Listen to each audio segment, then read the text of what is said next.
প্রিয় মিত্র, আজকে আমরা জানব গীতায় যে বিশ্বরূপ দেখিয়েছিলেন তিনি আসলে কে। এই সম্পর্কে আজকে আমরা চর্চা করব। আপনারা ভিডিওটি দেখতে থাকবেন এবং আমার চ্যানেলটিকে সাবস্ক্রাইব করে রাখবেন। তাহলে কি হবে, যখনই আমি ভিডিও আপলোড করব আপনাদের কাছে তুরন্ত পৌঁছে যাবে। তাহলে চলুন শুরু করি আজকের ভিডিও। এই বিশ্বরূপ দর্শন যোগে আপনারা দেখেছেন সেই বিরাট রূপধারী মহাকালকে। আসলে এই মহাকাল কে ছিলেন? এই মহাকাল ছিলেন কবির পরমেশ্বরের একজন পুত্র। কারণ পরমাত্মা কোনো পুত্রের যখন সৃষ্টি করেন তখন তাকে কোনো না কোনো কাজের দায়িত্ব দেন। ঠিক তেমনি এই বিরাট রূপধারী কাল পুরুষ কবির পরমেশ্বর যে সৃষ্টি করেছিলেন, কি কারণে সৃষ্টি করেছিলেন তা আপনারা সৃষ্টি তত্ত্বে গেলে পাবেন।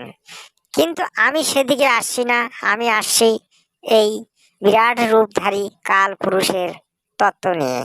এই কাল পুরুষ ছিলেন একজন সত্য লোকের একজন দাস, কিন্তু তিনি হাজার বছর তপস্যা করে, বহু যুগ তপস্যা করে তিনি কবির পরমেশ্বরের কাছ থেকে অনেকগুলি বরদান লাভ করেছিলেন।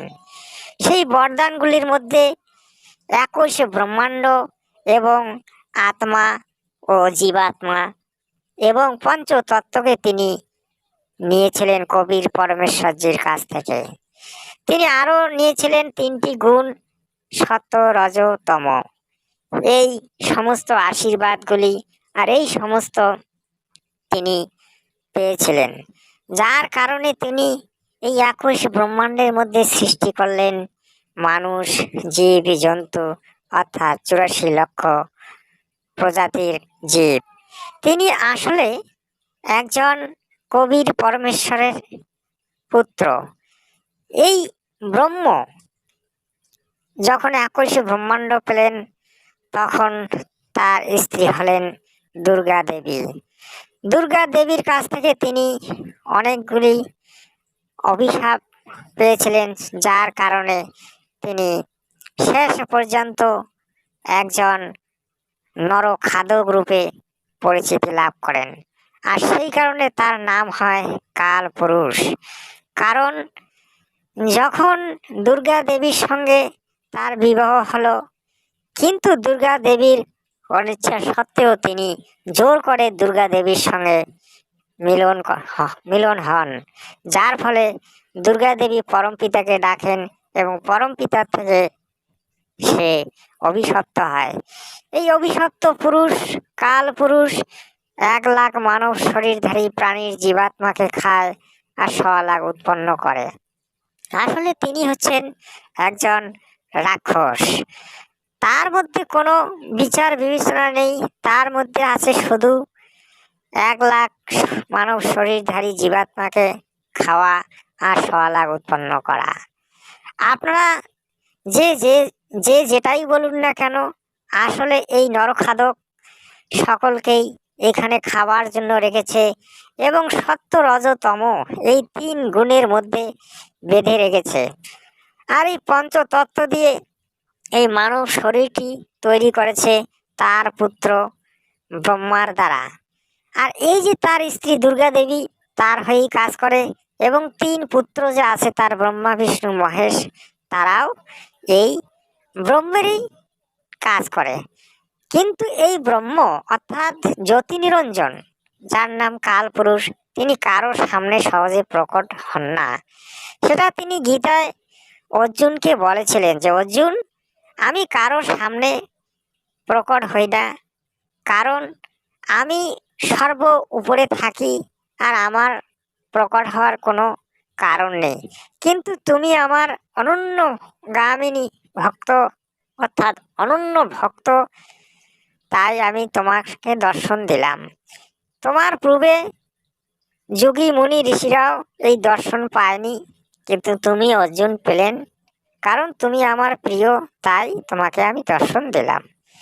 কিন্তু অর্জুন দেখতে পেলেন যে আমি যে শ্রীকৃষ্ণকে জানি, এই শ্রীকৃষ্ণের আগেও আমি বিরাট রূপ দেখেছি, কারণ এই শ্রীকৃষ্ণ একজন এমন পুরুষ যিনি মানুষের মঙ্গলের জন্য সারা জীবন কর্ম করেছে এবং মানুষের প্রেম ভালোবাসা তিনি পেয়েছেন এবং জগতে তিনি সনাতন ধর্মকে রক্ষা করার জন্য অনেক যুদ্ধ বিগ্রহ করেছেন। কিন্তু সেই শ্রীকৃষ্ণ কিভাবে নরখাদক হতে পারে? অর্জুনকে যখন বিরাট রূপ দেখালেন তখন এই নরখাদক বললেন যে অর্জুন, আমি কাল, আমি সকলকে খেতে এসেছি। অর্জুন, তুমি যুদ্ধ যদি নাও করো তবু আমি এদেরকে মেরে রেখেছি। তুমি স্রেফ যুদ্ধের নিমিত্ত মাত্র হও আর যুদ্ধে জয়লাভ করে এই শশা গড়া পৃথিবীর রাজত্ব ভোগ করো।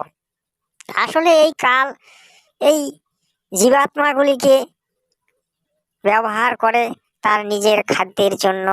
আর এই জীবাত্মাগুলি পেয়েছিলেন তিনি ওই সত্যলোক থেকে, পরমাত্মার কাছ থেকে। আসলে আমরা সকলেই ছিলাম সত্যলোকে, সেই সত্যলোক থেকে এই কাল আমাদেরকে চক্রান্ত করে এখানে নিয়ে এসেছে। নিয়ে এসে আত্মা থেকে আমরা হয়েছি আর জীবাত্মা, অর্থাৎ জন্ম চক্রাকারে আমরা অনবরত ঘুরতেছি। কিন্তু আমরা যখনই মুক্তির জন্য, মোক্ষ লাভের জন্য প্রয়াস করি তখন এই কাল আমাদেরকে বিভিন্ন বাধার সম্মুখীন করে তোলে। এই কাল চায় না যে আমরা মোক্ষ লাভ করি এবং আবার আমরা সত্যলোকে যাই। তা বন্ধুরা, আপনারা দেখবেন যে এই কালের চক্রান্ত থেকে কি করে বাঁচা যায় সেটা চিন্তা ভাবনা করে আপনারা বিচার করবেন।